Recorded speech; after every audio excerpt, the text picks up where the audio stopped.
Ya, kalau Mas Arya sendiri melihat apakah dengan pertemuan Jokowi Prabowo yang semakin mesra ini juga akhirnya bisa paling tidak disampaikan adanya arahan gitu. Ini jangan-jangan Prabowo ini merupakan yang disodorkan gitu anak emasnya dari presiden, atau jangan-jangan juga Prabowo ini ingin dijodohkan dengan Ganjar dari posisi presiden begitu.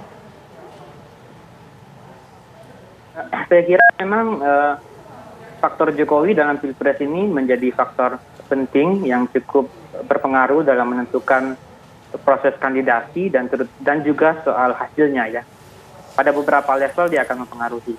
Nah, kalau kita lihat apa yang terjadi belakangan ini menunjukkan beberapa kemungkinan yang mungkin terjadi. Yang pertama saya lihat Jokowi memang akan mencoba menunjukkan posisi politiknya, terutama terkait afiliasi terkait kandidat tertentu, dan itu Pak Jokowi menunjukkannya dengan baik ya, dengan memberikan sinyal kepada publik bagaimana posisi politiknya terkait pemilu 2024. Yang kedua, setiap manuver-manuver politik, terutama yang dilakukan oleh capres ya, itu tentu juga akan memberikan implikasi pada beberapa hal. Dalam hal misalnya kasus Pak Prabowo, koalisi Gerindra dan PKB, tentu PKB akan merasa akan menagih komitmen politik Gerindra, apakah Gerindra akan serius untuk berkoalisi atau tidak. Nah, dari sisi Pak Ganjar juga saya kira tentu juga akan ada efeknya, karena juga terkait bagaimana positioning PDIP terkait Pilpres ini. Dan saya melihat memang dalam proses nominasi ini, saya kira sekarang memang waktunya masih terbatas kita untuk berspekulasi bagaimana arah politik ke depan, karena belum ada kepastian soal siapa yang akan bisa maju, meskipun tiketnya sudah tersedia, dan siapa cawapresnya. Tapi sekali lagi saya ingin mengatakan bahwa dalam proses nominasi ini tentu banyak faktor juga yang akan menjadi faktor-faktor kunci yang menentukan. Misalnya yang pertama tentu Bu Mega akan jadi penting, para ketua umum partai jadi akan penting, begitu juga Pak Jokowi sendiri ya. Nah, dan dalam proses tersebut saya kira tentu juga tantangannya juga tidak mudah ya. Dan saya melihat hambatan-hambatan yang terjadi di kedua sisi, baik dari sisi Pak Prabowo dan Pak Ganjar, di mana dalam 6 bulan terakhir sebenarnya menunjukkan tidak terjadi pertumbuhan elektoral yang signifikan pada ketiga kandidat, baik juga Pak Ganjar, Pak Prabowo, dan Pak Anies begitu. Dan juga dari sisi hambatan koalisi juga terjadi. Di sisi Partai Gerindra dan PKB juga tidak terjadi progres yang signifikan.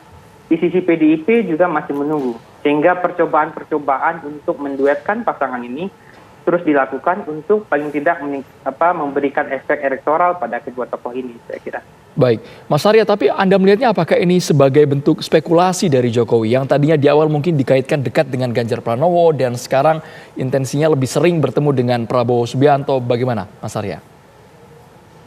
Saya kira kita belum bisa membaca secara jernih bagaimana siapa yang akan didukung oleh Presiden secara pasti. Tapi dalam konteks di mana Presiden belum bisa memastikan siapa yang akan menang dalam Pilpres mendatang, karena kompetisi antar kandidat yang sangat kuat gitu ya, dan potensi terjadi 2 putaran bila diikuti oleh 3 kandidat, saya kira Presiden akan memberikan bobot yang sama, terutama pada Pak Ganjar dan Pak Prabowo ya. Mungkin dalam 2-3 hari belakangan ini bobotnya lebih banyak kepada Pak Prabowo, tapi mungkin dalam beberapa hari ke depan, beberapa bulan ke depan, bobotnya akan diberikan sama juga kepada Pak Ganjar gitu ya. Tapi saya kira Presiden juga menyiapkan alternatif kedua. Alternatif itu bisa menduetkan 2 tokoh ini. Apakah kalau sekarang tentu posisi politiknya lebih kuat Pak Prabowo, karena Pak Prabowo punya tiket yang jelas ya. Sementara Pak Ganjar belum pasti akan didukung oleh PDI Perjuangan. Tetapi kalau kemudian koalisi ini PDIP bersepakat dengan Gerindra dan Pak Jokowi misalnya, bisa saja Pak Ganjar justru berada di RI 1-nya gitu ya.